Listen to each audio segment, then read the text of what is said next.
इस वक्त की सबसे बड़ी खबर सुप्रीम कोर्ट से है। महाराष्ट्र के सियासी संकट पर देश की सबसे बड़ी अदालत में दोबारा सुनवाई शुरू हो चुकी है। सिर्फ 2 मिनट का ब्रेक था। शिंदे गुट के वकील नबाम रेबिया केस का फैसला पढ़कर अदालत के सामने सुना रहे हैं। गौनिका, क्या हो रहा है अदालत में, जरा डिटेल में बताइए। देखिए, अभी कोर्ट में जजमेंट पढ़ा जा रहा था। अरुणाचल प्रदेश का एक जजमेंट था, उसको अभी फिलहाल कोर्ट में पढ़ा जा रहा था, जिसके बाद अभी फिलहाल जजेस आपस में डिस्कशन कर रहे हैं। उससे पहले 2 मिनट का ब्रेक जजेस की तरफ से लिया गया था। उस ब्रेक के बाद जब दोबारा से ये सुनवाई शुरू हुई, तब जो नीरज कौल एडवोकेट हैं, वो अभी अपनी दलीलें वो अभी भी अपनी कोर्ट में रख रहे हैं। और अभी फिलहाल इस पूरे मामले पर सिर्फ और सिर्फ इसी बात पर जोर दिया जा रहा है कि डिप्टी स्पीकर का रोल आखिर क्यों संशय में है, क्यों डिप्टी स्पीकर आखिर इस तरीके का नोटिस इशू नहीं कर सकते हैं, जबकि उनके खिलाफ नो कॉन्फिडेंस मोशन पहले ही पारित किया गया है एकनाथ शिंदे के ग्रुप के जो विधायक हैं उनकी तरफ से। जब तक वो पेंडिंग है, तब तक डिप्टी स्पीकर के पास ये राइट नहीं है कि वो इस तरीके से डिस्क्वालिफिकेशन का नोटिस कुछ विधायकों के खिलाफ जारी करे, जिसका जवाब उनको जो एकनाथ शिंदे के दल के कुछ विधायक हैं उनको आज देना है।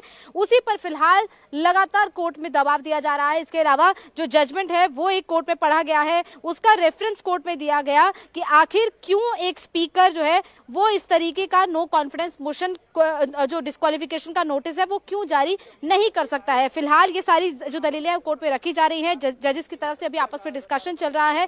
अभी भी नीरज कौल ही कोर्ट में अपनी दलीलों को रख रहे हैं और उसी अरुणाचल प्रदेश के जजमेंट का कोर्ट में जिक्र किया जा रहा है।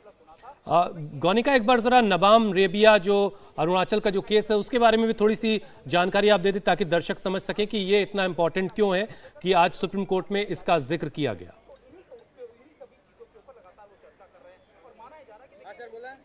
देखिए, इस मामले में सुप्रीम कोर्ट ने दरअसल अरुणाचल प्रदेश में जो गवर्नमेंट है उसको रिस्टोर किया था, उसी चीज का ही जिक्र कोर्ट में किया जा रहा है।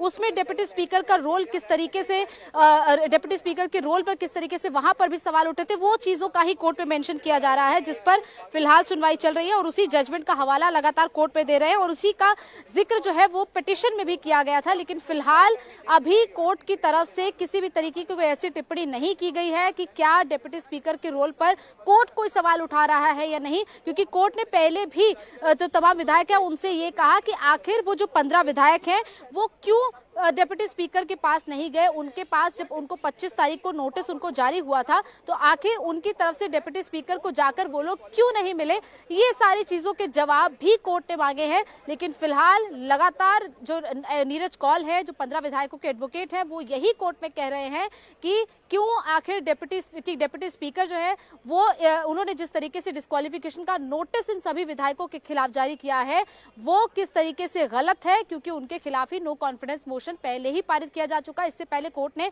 टाइमिंग को लेकर भी सवाल उठाया कि आपके पास वक्त बहुत कम है, 25 तारीख को आपको नोटिस जारी हुआ था, आपको आज यानी कि 5:30 बजे तक जवाब देना है। तो कोर्ट ने यह भी कहा कि आपके पास ये भी एक डिसएडवांटेज है अभी कि आपके पास वक्त ज्यादा नहीं है, और इसीलिए लगातार ये मांग कर रहे हैं कि उनको किसी न कहीं उस नोटिस से कम राहत मिल पाए, जो नोटिस डिप्टी स्पीकर की तरफ से कुछ चंद विधायकों को इशू किया गया था, जिसका जवाब उनको आज कोर्ट में देना है।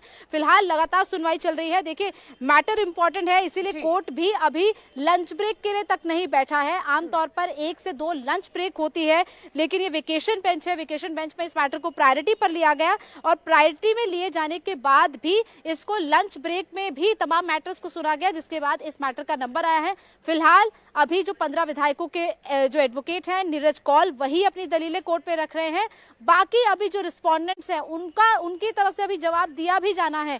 हालांकि कोर्ट यही हो सकता है कि आज शायद सभी जो रिस्पोंडेंट्स हैं उनको नोटिस इशू किया जाए। वो नोटिस जब इशू होगा उसके बाद इन सभी को अपना अपना जवाब कोर्ट में दायर करना होगा। लेकिन फिलहाल जो विधायक हैं उनकी तरफ से ये कोशिश की जा रही है कि उनको कम से कम उस डिस्क्वालिफिकेशन के नोटिस से आज राहत मिल पाए, ताकि एक राहत की सांस वो आज ले पाए, क्योंकि 3 घंटे की तलवार अभी उनके सर पर है कि 3-3.5 घंटे तक उनको जवाब अभी जो डिप्टी स्पीकर का नोटिस है उस पर उनको देना है। इंडिया टीवी हर वक्त हर जगह डाउनलोड करने के लिए सर्च करें India TV news Google play store या ऐप स्टोर पर।